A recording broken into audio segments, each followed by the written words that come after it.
नमस्कार MK news को स्वागत। खरीफ धान संग्रह कमिटी बैठक स्थानीय दक्षता वृद्धि तालीम केन्द्र सभागृह जिला स्तरीय खरीफ धान संग्रह कमिटी बैठक अनुष्ठित हो कोरापुट जिलापाल भि कीर्ति भासन अध्यक्षतार आयोजित बैठक में कोरापुट विधायक रघुराम माछ, कोटपाड़ विधायक रूपू भत्रा, पटांगी विधायक रामचंद्र काडाम, कोरापुट सांसद प्रतिनिधि मनोज आचार्य जोग देते। आसंता डिसेम्बर मास 11 तारिख दिन मंडी खोल जिलापाल कहते। जयपुर और कोरापुट उपखंड में 111टी मंडी खोल प्रत्येक मंडी में भित्तिभूमि व्यवस्था को सुदृढ़ करने को जयपुर और कोरापुट आरएमसी को निर्देश दि जाइथिबा से कहते। जिला और 2टी उपखंड में कंट्रोल रूम खोल सीमांत सीसीटीवी स्थापन कर तीक्ष्ण नजर रखा संपूर्ण प्रक्रिया को स्वच्छ करने निमंते मंडी में नोडाल ऑफिसर और सुपरभाइजर नियुक्ति कर जिलापाल कहते। अन्यमानक मध्य जयपुर उपजिलापाल कुमारी आक्काभरम सस्या रेड्डी, कोरापुट जिला परिषद मुख्य उन्नयन अधिकारी तथा निर्वाही अधिकारी देवाशीष पट्टनायक, कोरापुट उपजिलापाल वेणुधर सबर, जिला परिषद उपसभापति राधा विनोद सामंतराय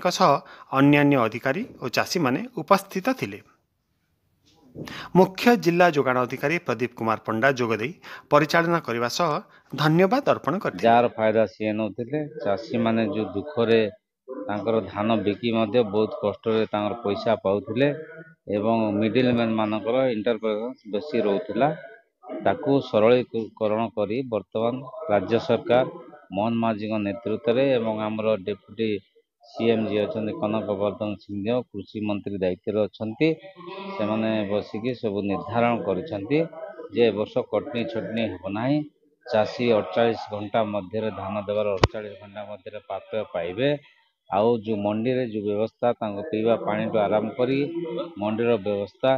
ठीक ठाक भाव रहिबो। चाषी किपरि आनी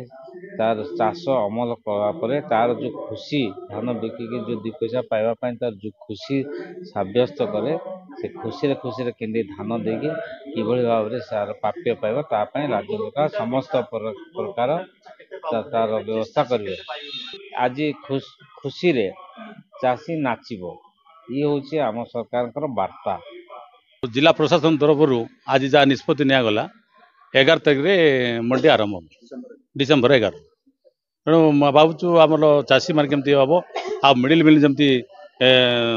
आम चाषी मैंने केमती ठकर न पड़ू से ये आलोचना है जमी लोक आम लोक मैंने केमती न्याय पारे अधिक जमी चाषी बेनिफिट पाइब ताको ध्यान रखा।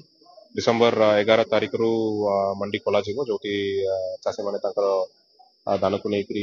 प्रोक्योरमेंट जापर एवं आरएमसी को आम निर्देश देचु प्रति मंडी केमती प्रिपेयरनेस रे धान नहीं चाषी मैंने आसवे जो बेसिक फैसिलिटीज गुड़ाक रेस्टेड हो पीवा पानी सुविधा हो बा धान को सुरक्षित भाव में रखापी जहाँ व्यवस्था दरकार पड़ो से सब एनश्योर करने एवं राज्य सरकार तरफ जेतु 800 टंका इनपुट असिस्टेंस दि जाउची हमर बॉर्डर एरिया पेट्रोलिंग आम सुदृढ़ करूँ एवं प्रति बॉर्डर एरिया सीसीटीवी सहित गाड़ी रे सीसीटीवी माउंटेड व्हीकल्स आम एनफोर्समेंट रे व्यवहार करूँ तार एनफोर्समेंट टीम्स आम गठन कर सारी एवं सब डिविजन लेवल रे सब कलेक्टर्स रेगुलरली फॉलोअप करेंगे एवं आमर गोटे फीडबैक चैनल रेगुलरली प्रति मंडी संग कथा गोटे कंट्रोल रूम 2टा जगह सब डिविजन लेवल रे एवं जिला स्तर में कंट्रोल रूम खोल जोटी चाषी मैंने जदि कौन अभियोग थी से कंट्रोल रूम माध्यम आमको जन पारे सरकार निर्देश क्रमे आम 100% एनश्योर करूँ कौन प्रकार मिडलमैन ये एंटायर प्रोसेस रे आसबे नहीं बा कौन प्रकार कटनी चटनी मंडी रे हेबाकू देबू नहीं से आमर प्रति मंडी रे जने मंडी नोडल ऑफिसर जने गवर्नमेंट ऑफिशियल सेठी रहिबे एवं प्रति मंडी सीसीटीवी सर्वेलेंस रे रहिबो एवं 5-6टा मंडी को लेकिन जने मंडी सुपरवाइजर ऑफिसर आम सब अपॉइंटमेंट कर देइछु एवं राज्य सरकार को नेम लिस्ट गुड़ाक दे देइछु एवं ये नोडल ऑफिसर गुड़ाक प्रॉपर्ली मंडी जाउछंती कि नहीं सेटा देखिबा पई गोटे मोबाइल एप्लिकेशन दिया जायछि से मोबाइल ऐप रे जाय कि से माने जियोटैग फोटो काटिले ही अटेंडेंस पड़िबो सो ये सब मॉनिटरिंग मेकानिज्म आम एनश्योर करूछु। 111टा मंडी खोल एवं मैक्सिमम 80 रु अधिक मंडी जयपुर सब डिविजन रे बाकी अल्प किछटा कोरापुट रे कोरापुट सब डिसाइड रे हला कटनी चटनी होबनी मिलर्स भितर जाइए मिडिल मैन भितर के जीवेनि चाषी मैंने सुरक्षा धान बिके पारे से डिसाइड है।